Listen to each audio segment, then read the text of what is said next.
Hello, ladies and gentlemen. This is International Master Benny Chang with you once again, and I've been doing the Blitz commentaries the past 6 games now, and today I thought I would try something different. So instead, I'm going to commentate on one of the games that is featured in the London Chess Classic that has just started today. And right now, actually, the top 4 players, Carlson, Anand, Aronian, and Kramnik, they're all playing, as well as the strongest US player, Hikaru Nakamura, and the top 4 English players, Michael Adams, Ninja Short, Luke McShane, and David Howell. These are their rankings actually, so top 4, 10th, 17th, 48th, 74th, and 139th. And these are their ratings internationally. So they're all pretty damn strong. And as for the favorites in this tournament, like, you can't actually pick a favorite because they're all like extremely strong. And actually, Vishnunand is the world champion right now, and Kramnik has been world champion before, and wow, I don't know what this does, but I'll just close this. But yeah, so they're all extremely strong, and it's actually a really exciting tournament because I think this was held last year and the year before that, and it's probably one of the strongest tournaments internationally right now. And this is actually the prize fund. So there's £160,000 before tax. Tax is a funny word because I'm not quite sure how much money they gain after tax, but £160,000 is pretty much like 320,000 Canadian, or around there, around 320,000 like US as well, because I think it's like 2 to 1. So yeah, there's like 6 prizes, and since there's only 9 players, basically 3 players won't get prizes, but pretty much they're all gonna get money. So yeah, so we should get started right now. And so the first day, there were 3 draws and 1 win, and the win that happened here was Carlson against Howell. And I'm not going to analyze this game because they both sides made a few mistakes, and wow, I don't understand what this does. Okay, I'll just keep the color scheme. Okay, yeah, so I don't actually know what like happened here because they both made quite a few mistakes. And if you see at the end position, if you look at Houdini, because this is the program that I use Houdini to take a look at my analysis. Position, like, white's not like completely won here, but black resigned or lost in time or something. I'm not quite sure what happened. So yeah, that was a very complicated game, but not worth analyzing. And the other 2 games, Adams at the 9, this was a pretty good draw, but it wasn't quite as exciting as the game that I will show you. This is not the game either, actually. This was a very good draw as well, Kramnik versus Nakamura. And the game that I'll show you actually is Aronian McShane. Well, the side that I will actually be featuring is, I'm going to reverse the board, that's not right. Okay, I will just, alright, reverse name and color. Okay, so I'm just going to open this again. So the person that I will actually be featuring today is Luke McShane. He's actually, I think, according to this, he's the 3rd strongest English player, I think, according by rating, because that's why they have these players here. And I did some research on Wikipedia, and it's a pretty good source actually, but fortunately it doesn't tell too much of results. Apparently Luke McShane has been underrated by most of the chess community because he hasn't been playing as much as other ones.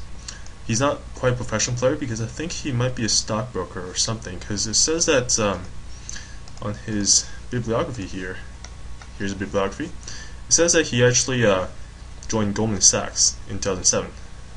So yeah, so he's pretty well financially off, and I think just playing chess as a hobby, but he's still playing very well. And the one thing that have come to realize is that he's actually a very strong attacking player. So that's the one thing that I was looking at. And I wasn't too sure about which openings he plays, because he plays a ton of openings. And I looked at the chess games, and there's black openings and there's white openings and stuff, and yeah, he plays a lot. So it's really difficult to figure out what he does unless you actually can play him, because then you have to research him. But I was able to do that much research. So let's get started. Okay, so I will use this thing, Houdini, which is a chess engine, when I really need to. So to start off with, you don't really need to do that. So knight f3 is basically standard opening, controls the central squares, and doesn't really reveal what white wants to do. Black in turn replies with d5, which basically just controls e4 and c4. It's pretty standard. Like, all this stuff is just pieces knights towards the center and pawn towards center. I can't really explain more of that because then it gets kind of repetitive. But anyway, d4. So now it's a queen's pawn, and now it's a queen's gambit. So this is actually a Slav move order. White has the option of actually taking on d5. This is the exchange Slav. It's known for being very drawish, but white does have chances to win. But most of the time, it's just going to be draw. And if you're playing Aronian is like the 3rd seed in the world, and he's like this much higher rated than him, like 130 points or something, he's not going to take a draw with white, because usually people with white wants to go for the win. So instead, he plays knight c3. Now this a6 Slav. This is actually an opening that I play as well, and it's very it's basically a waiting move, because there are some other lines here you can play, such as d takes c4. This is the main line of the Slav, and it's pretty solid opening. But if you're not comfortable with these kind of positions, then usually black wants to play something else. This other position is e6, which is the e6 Slav, and it's known for actually being very complicated at times, with variations such as this. This is actually the Botvinnik system. It's very complicated, and there's like 20 moves of theory in this, and at the end there's actually some lines where white just wins, or white just draws, or black wins, or it's very complicated. So usually players don't really like to play this kind of stuff, especially if you're this much higher. Like, you don't want to play something like this against someone lower. And also, if you're that much lower, then you might not want to play something like that as well, because it's very dangerous opening play. So e6 is just a strong way move just to see what white will do, and he plays queen b3. So basically what white wants to do is he wants, in case black plays b5, because that's actually the main idea for black. Now white can actually just take this guy, play e4, and this will basically weaken black's queenside pawn structure and give white a easy game, because now b4 can't be played because it's a free pawn, so he pretty much has to take this pawn. After something like you can queen takes a4 if you want, or you can just knight takes a4. And now the b6 square is kind of weak, so basically you have to play something like this. And after something like bishop f4, you're controlling this line, and it's just very simple for white to play. And usually white doesn't have any problems at all. So this is why black does not play b5 in this case. And black actually has to play e6. So basically this is like a semi-Slav. You can tell it's semi-Slav with this pawn structure, and his bishop is on c8. It's not outside the pawn chain, because usually you want the bishop out of the pawn chain, but because it's not, it's a semi-Slav, not a Slav. Slav is where you get the bishop out of the pawn chain usually. So after e6, bishop g5, bishop e7, 3. So this is very standard. Develop your bishop out, protect the knight basically, and just develop pieces. It's very simple so far. Now it gets a bit more complicated. h6, bishop h4. Now he takes a pawn. Now the reason you take the pawn is, as before, you can't exactly play b5 in these type of positions, because, well, first of all, white can actually play c5 if he wants, basically making this bishop really bad for a long time. Also, he has the option of just taking this guy, and probably c takes d5, and then castle. This is like an exchange Slav, except white does have a slight advantage, because this bishop again is in the pawn chain, and this bishop is out, and white doesn't really have to do much here. Just play rook here, rook here, rook here, something like a4, and white pretty much has a very simple game. And really, there's really not much black can do in these type of games. So it's not very fun to play, especially if your opponent's that much stronger than you. Because I'm just going to assume that Aronian is a better player than Luke McShane, just based on the range size. So Luke here plays d takes c4, which is good, because now you get to play b5. Now the reason you play b5 is now you can actually play knight d7 and c5. This is the main idea of d takes on c4 and b5, because now you can play c5 and bishop b7. In bishop before, it was trapped inside the pawn chain, right? Now it gets to go out. And for example, something like, so he plays a4 first, but let's say he plays something like castle, play c5, let's play rook fd1, play bishop b7.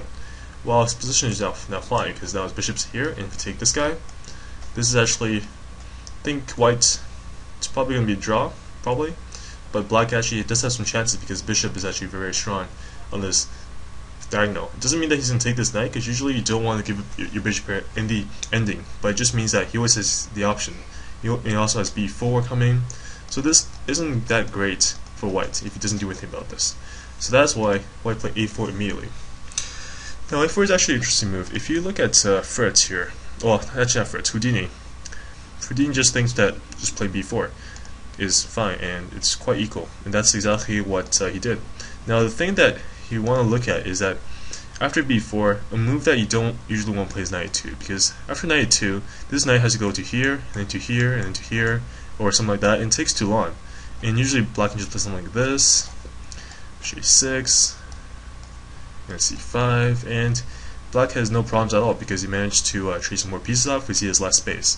The side with less space usually wants to trade some pieces off, and he's able to get c5. Because before, what happens is the reason why white is okay with these type of positions is that this pawn c6 can become weak if black doesn't do anything about it. But once black is able to play c5 and basically trade off this weak pawn for this strong pawn, he should be fine. And usually that's what black wants to do in these type of high level games. Black just wants to equalize first and then play for a win if he can. So after b4, it's important not to play knight e4 immediately because he has this option. Knight takes, bishop takes, because first of all you can't take, well you can take this way, it's just that, I mean you have to take knight takes here.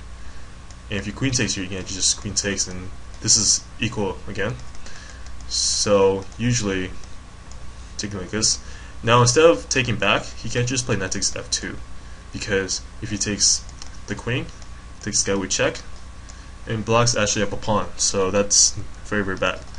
So that's why here white decided to take on f6 first, because first of all you can't take this way, just because taking this, and now you don't want to fall for a trick like taking a queen, because now he's gonna take a rook and queen at the same time, so white's gonna lose a lot of material.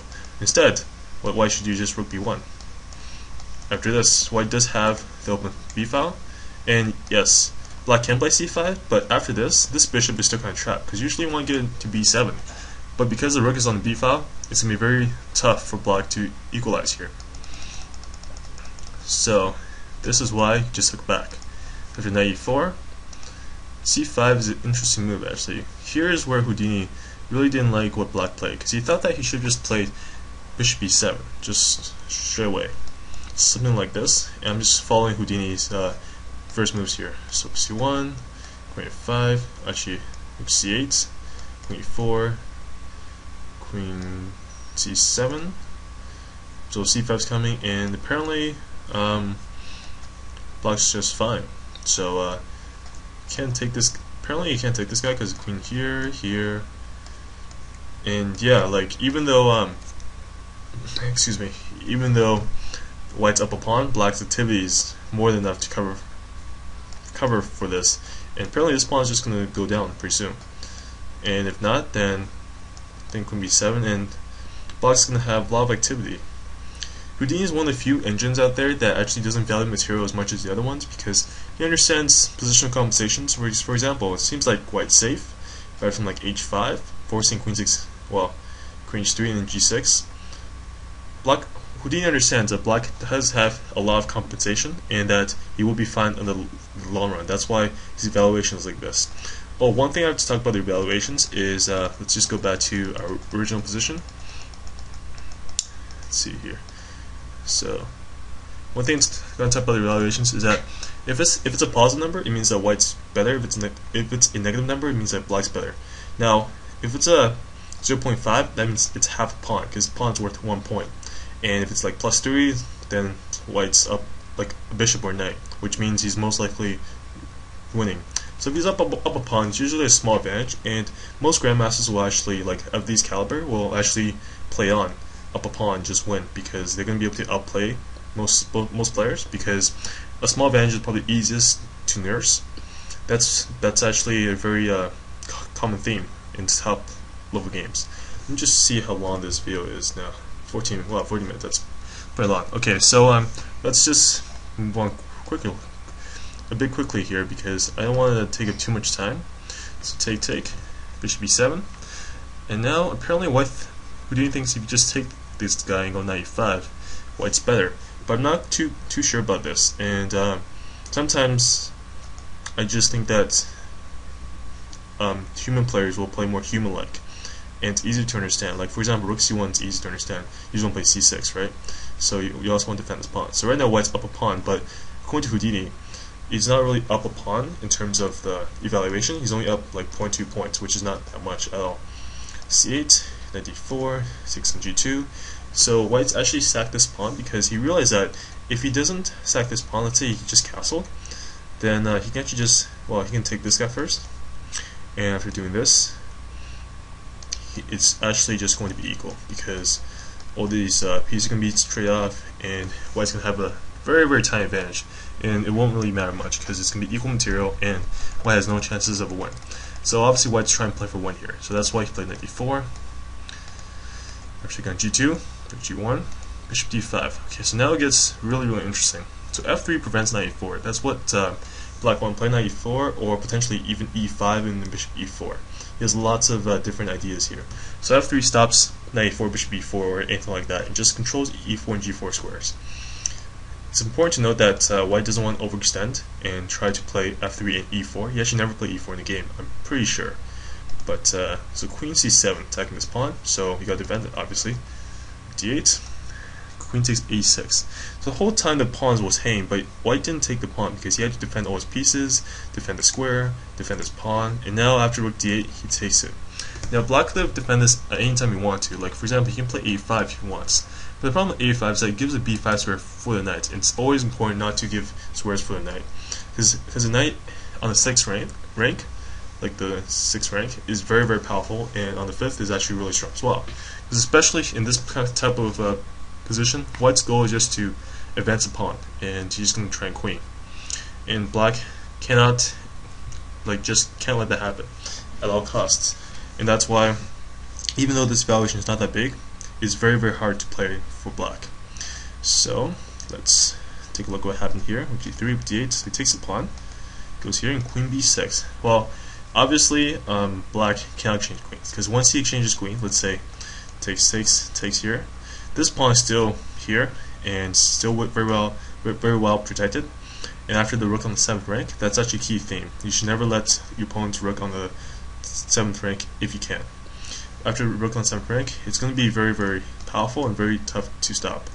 And apparently Houdini doesn't like these moves, so why did he suggest me to play them? So yeah, rook c7, knight e8.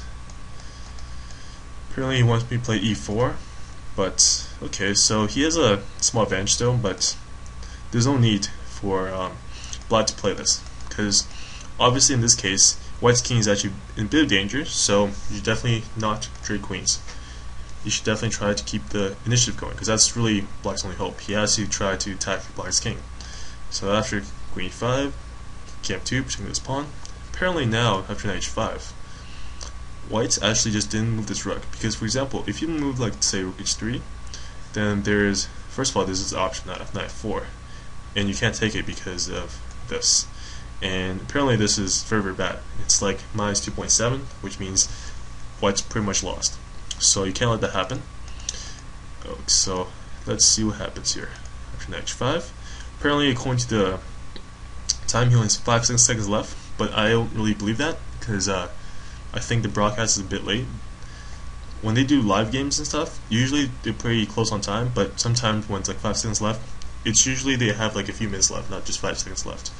So so c6, he's had the exchange. After this, even though he's down the exchange, Houdini still likes white's position and thinks that white's actually still half a pawn better, just because of this pawn here, c6. Rook h5, so g2, and e5. So after e5, this gets very crazy very fast. So first of all, line he played was e4, and Houdini actually doesn't like this line very much. He thinks that c7 was much better. And after something like dc8, here queen g6, takes, and f5. This pawn here is pretty much unstoppable, and black's probably gonna have to give up the exchange sometime soon with something like f4. So takes, and bishop f3, rook a5, and just following Houdini's moves, king f8. So something like this might happen. And if you look at the material count, white's actually still up a pawn, and this pawn's here. So that won't be very good. and something like this might happen. Bishop f5 because he can't take it because of the queen, so he has to take this guy. Black's still down pawn, and his king is very passive, while white's king is not. It's pretty passive too, but at least it's not going to get made if this bishop moves. For example, if this bishop moves here, it's like here, then that just mates. So that just kind of silly. But yeah, that just goes to show that this game is actually very complex, and it takes a lot more analysis to figure out what's going on. And I don't think I'm at the caliber that I can actually do all this analysis, because it will take way too long. So after king h5, g2, e5, e4, takes. So apparently it's about equal here. That's what Houdini thinks. Queen b5, and now actually it gets very interesting, because this queen is actually kind of overloaded because he has to protect this bishop, right? Also has to protect this pawn. So Luke McShane came up with this really neat idea, rook a5. As you can tell, it's actually the top computer move as well. Rook a5 forces a draw, which is not a bad situation to be in if you're outrated by like over 100 points and you're black against the world's #3 player. So rook a5 is definitely interesting. For example, you can't really move this queen, because if you move it anywhere, let's say here, then this kind of wins, because well, you actually can't pick up the rook. Sorry, you actually can't pick up the rook because of take, and well, pretty much it loses here because you can get mate. Something like this and mate, right? So that rook is actually can't be taken. So actually, you can move the queen. Like queen d3 is the only move, but after losing this pawn's not going to be very strong because it needs to be connected. Because you can see, Houdini definitely likes black now. He thinks black's a bit better, and white probably has no chances of a win. So here, Aronian tried c7. This is very interesting actually, because he basically sacked the queen for a rook. So in effect, he's actually down. For the moment, he's down a queen for a bishop, but he's gonna get something back for sure. But it just goes to show, like, all these lines. I'm only showing the top three moves that Houdini will come up with, and the two of them are basically lost because it's plus 4.8, plus 6.44. As a note, if it's usually plus 2, the other person is probably lost. Or if it's minus 2, white's probably lost.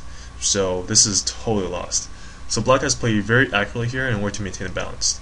So queen g5, he queens. Well, he has to, because if he takes this guy, then he takes this guy. And if you think that he can just stop it, but you can't, because queen f5, a5, queen c8, d6. There's 3 connected passed pawns, but Houdini still thinks that black's going to win. And I'm just going to follow Houdini's moves, because most likely, if they think long enough, they'll pretty much find these moves too, because they're very forced moves. d2, bishop a4, f5, f4, f7. So as you can tell, it gets pretty lost for white pretty fast. Because let's say you want to play a6, right? But the problem is you actually can't, because after d7, queen b6 check, you lose both pawns, and white just lost. So that's why white cannot take the rook there. That's why he queened. So after queen takes king h7 because he checked him, d6, and now queen d2. It's a very strong move. The reason is this: after queen d1 plays d7, and now the key continuation is not queen h1 check, because this would give white's a big advantage. As you can tell, white's king is actually just going to run away, and you can just play anything you want. h5, queen 4, queen 1. And the funny thing is, black doesn't actually have mates, because he's thinking of queen e3 and g6. So for example, after queen e3, queen f5, you just like draw, because well, you can try to trap him, but you can't really, because it actually just runs away. It's actually kind of funny that it runs away, but it's perfectly safe. But instead of that, what you do is just here, and here, right? The thing is, if you want to get cute, play king g5. Now it's actually mate, because after king here, then g5. And the reason is, there's no queen here to protect this pawn anymore. So white gets made. So yeah, that's not very good. But the problem is, after h5, king f4, queen e1, what White does is just rook e8, going to Houdini, and he's actually just going to run away. And I'm not quite sure how, but I guess you don't have this check, do you? This check, and so I guess he just runs, yeah. So he's just going to queen and be a rook and a bishop.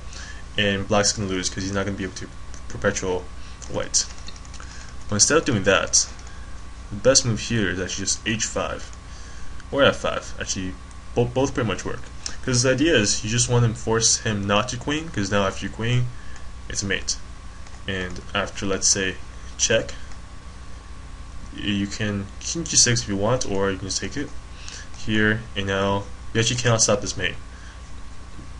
If you can try, but it's pretty much just going to end like the game, because no matter what White does, Black's just going to go here, or in this case, after White decided to try to get out first, Black just went for this, which is a perpetual. Perpetual is basically White cannot escape the checks, and Black's going to repeat moves as what happened here. And this is a draw. Because, well, first of all, if he goes here, if he goes up here again, then he's going to go down here. And this is mate again, and if he wants to repeat, he's just going to go do this. And if he wants to block it, well, it doesn't actually make any difference, because he's just going back and forth. And this is a neat perpetual check. This is actually a pretty cool perpetual check. So yeah, this is a draw because of the dark squares. If you want to get cute and play king f4, well, he's probably gonna lose again.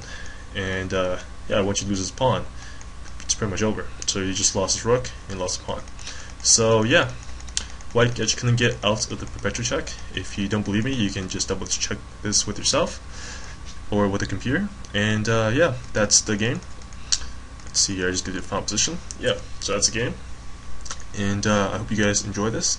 I will come back tomorrow with a different person, and I will try to provide a bit more background on them, but they will all be very strong, and hopefully I can provide some kind of background. But yeah, I hope you guys enjoy this, and I will see you guys later. Bye bye.